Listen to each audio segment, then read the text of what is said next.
안녕하세요, 여러분. 미솔쌤의 한국사 시간입니다. 지난 시간 우리는 일본에 의해 국권이 빼앗기는 과정을 살펴보았는데요. 그렇다면 당시 사람들은 우리나라 망하네 하면서 그저 바라만 보고 있었을까요? 아니죠. 우리 나름대로 국권을 지키기 위해 다양한 노력을 했어. 그래서 오늘은 국권 피탈 과정에서 있었던 우리의 저항을 살펴보도록 하겠습니다. 이 시기 국권을 지키기 위한 노력은 크게 두 방향으로 나눠볼 수가 있는데요. 하나는 무기를 들고 싸우자는 의병 전쟁이었고요. 또 하나는 일본 지금 너무 센데 일단 일본과 맞설 수 있을 정도로 실력을 키우자는 애국 계몽 운동이 있었습니다. 오늘은 이 두 가지 방법 중에서 첫 번째 의병 전쟁에 대해 알아보도록 하겠습니다. 자, 먼저 의병은 어떤 사람들일까요? 의병은 군인이 아니에요. 공부하던 선비들, 농사를 짓던 일반 백성들이 나라를 지키기 위해 스스로 일어나 싸운 거예요. 대표적으로 임진왜란 때 의병이 있었죠. 그러니까 이 의병은 진짜 나라에 큰 일이 있을 때만 일어나는 거고요. 그래서 일제의 침략이라는 위기가 찾아오자 다시 한번 의병이 등장하게 됩니다. 이러한 의병 운동은 크게 세 가지로 구분이 되는데 이 세 가지의 의병을 구분할 줄 아는 것이 중요해요. 일단 의병이 일어나게 된 계기, 배경과 주요 인물들, 그리고 특징을 중심으로 공부를 하기 바랍니다. 그럼 첫 번째 의병부터 시작해 보겠습니다. 을미의병, 말 그대로 을미년에 일어난 의병이라는 뜻이고요. 그럼 왜 이 시기 의병이 일어났는지 학습지 뒷장에 있는 유인석의 경문을 통해 알아봅시다. 자, 이 부분에 밑줄을 그어보세요. 국모의 원수를 생각하며 이를 갈았는데 여기에 더해 부모에게서 받은 머리털을 베어버렸어.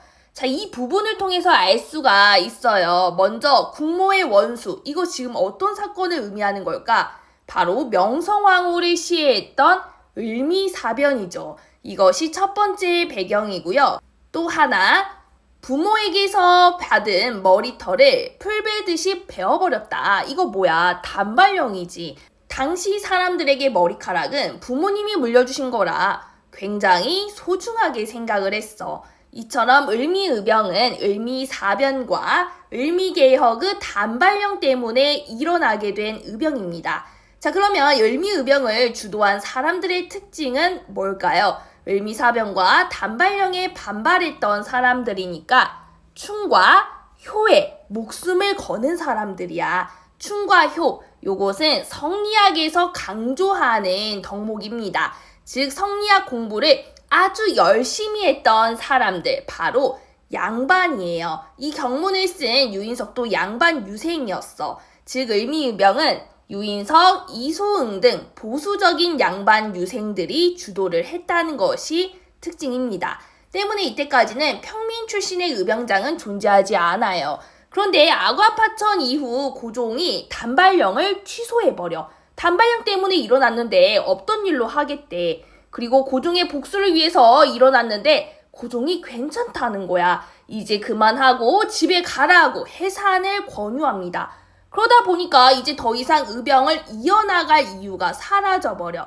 그래서 1896년 대부분 해산이 됩니다. 그리고 한 10년 동안 잠잠하다가 1905년 을사년에 다시 의병이 일어납니다. 이것이 을사의병이에요. 자, 이것은 뭘까요? 뭐 때문에 의병이 다시 만들어진 걸까? 뒷장에 을사의병 사료를 보면서 이유를 찾아봅시다. 우리가 전에 배운 내용을 떠올려 보세요. 어디를 보고 알 수 있냐? 자, 이 부분. 억압으로 한 조각의 종이에 조인하여. 자, 여기에 밑줄을 치세요. 자, 이 부분 바로 을사늑약입니다. 자, 을사늑약이 뭐야? 외교권을 빼앗고 통감 정치를 실시한 거잖아. 사실상 나라를 뺏긴 거나 마찬가지였기 때문에 분노에 찬 사람들이 다시 의병을 일으킨 거지. 자, 그러면 이 글을 쓴 사람은 누구야? 최익현. 자, 이 사람 기억이 나나요? 대표적인 위정척사파 중 한 사람으로 그 도끼 들고 가서 외양일체론 얘기했던 분이잖아. 이분이 을사의병 때도 활약을 합니다. 그런데 이 을사의병 당시 최익현이 딱 싸우러 갔는데 일본군만 있는 게 아니라 관군도 온 거야. 의병을 토벌하려고 일본 군대에 우리 관군도 많이 섞여서 내려왔던 거지. 그러자 최익현은 적들이 일본이라면 싸우겠지만 어떻게 동포를 죽여 하면서 항복을 해버려요. 그 뒤 일본에게 잡혀서 대마도로 유배를 떠나게 되는데 그곳에서도 외적이 주는 것은 먹지 않겠다라고 하면서 단식을 하다가 결국 순국을 하시는 분입니다. 그리고 또 최익현 외에도 을사의병의 대표적인 인물이 한 명 더 있는데요. 바로 신돌석.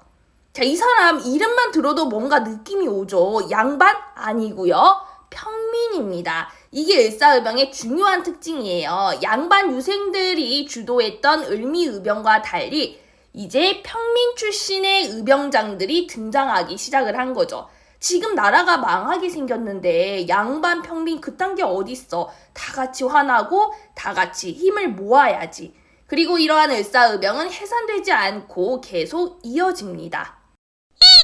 그러다 정민년에 다시 의병이 급증을 하는데요. 그 계기는 뭘까요? 정민년에 뭐가 있어?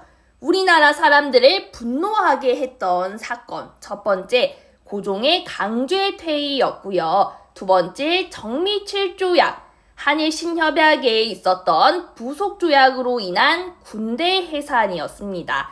우리가 수업 시간에는 드라마 미스터 선샤인의 영상을 통해서 정리의병의 모습을 살펴봤는데요. 마지막이 바로 이 장면이었습니다.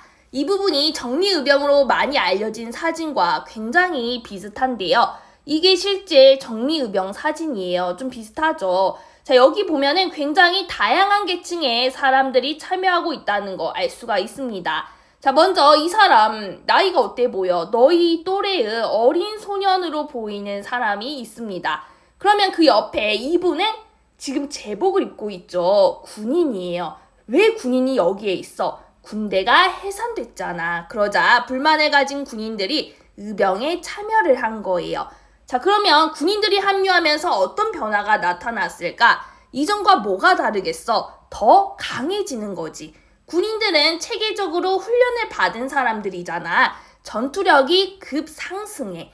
그리고 규모도 엄청나게 커지고요. 총 같은 무기도 생기고 좀 더 조직적으로 움직이게 됩니다. 자, 요거 기억을 해주세요. 그래서 이때부터는 의병 전쟁이라고까지 표현을 하기도 합니다.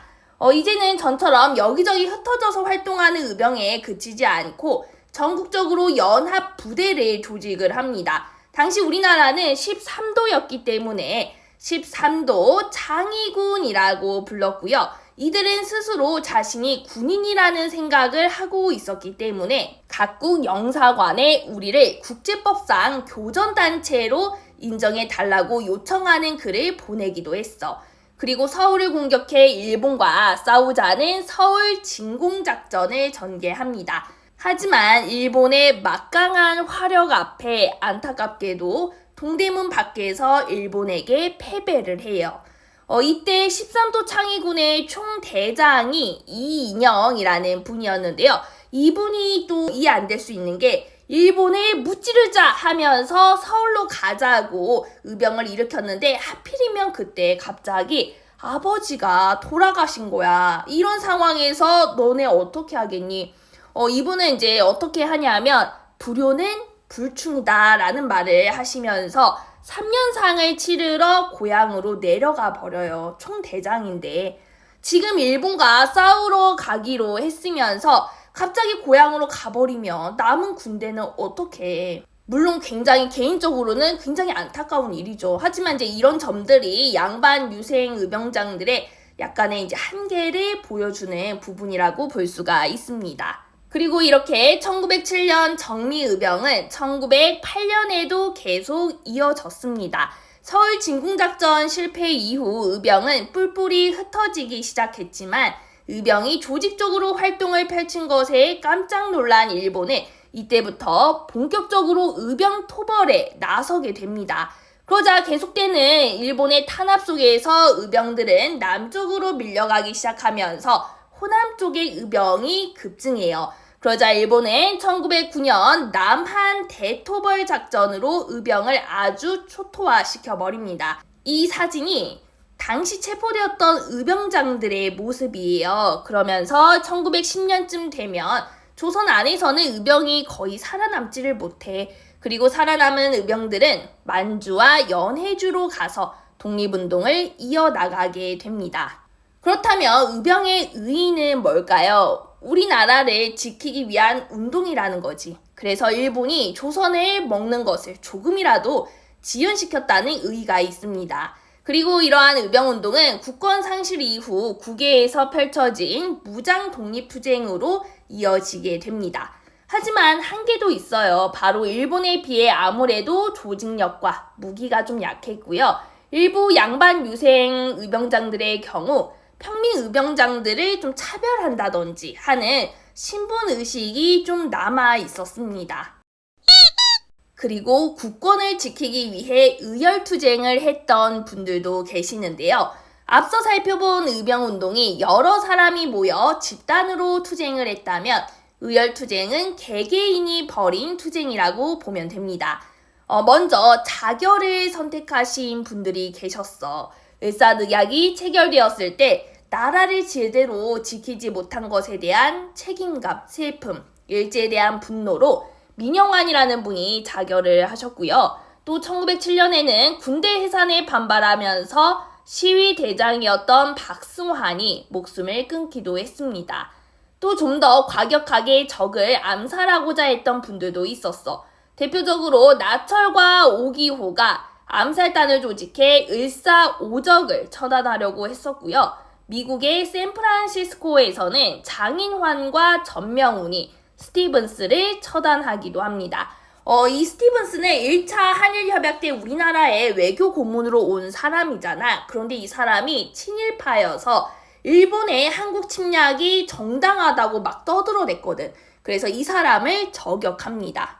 그 다음은 너무 유명하죠. 안중근, 하얼빈에서 을사늑약을 체결하는 데 앞장섰던 이토 히로부미를 저격한 분이십니다. 그리고 또 명동성당 앞에서 을사오적 중 하나였던 이완용의 등에 칼을 꽂았던 이재명도 있었습니다.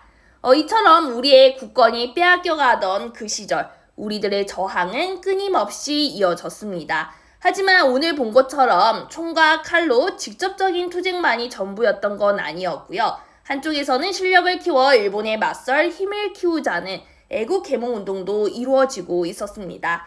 그래서 다음 시간에는 애국개몽운동에 대해 알아보도록 하겠습니다.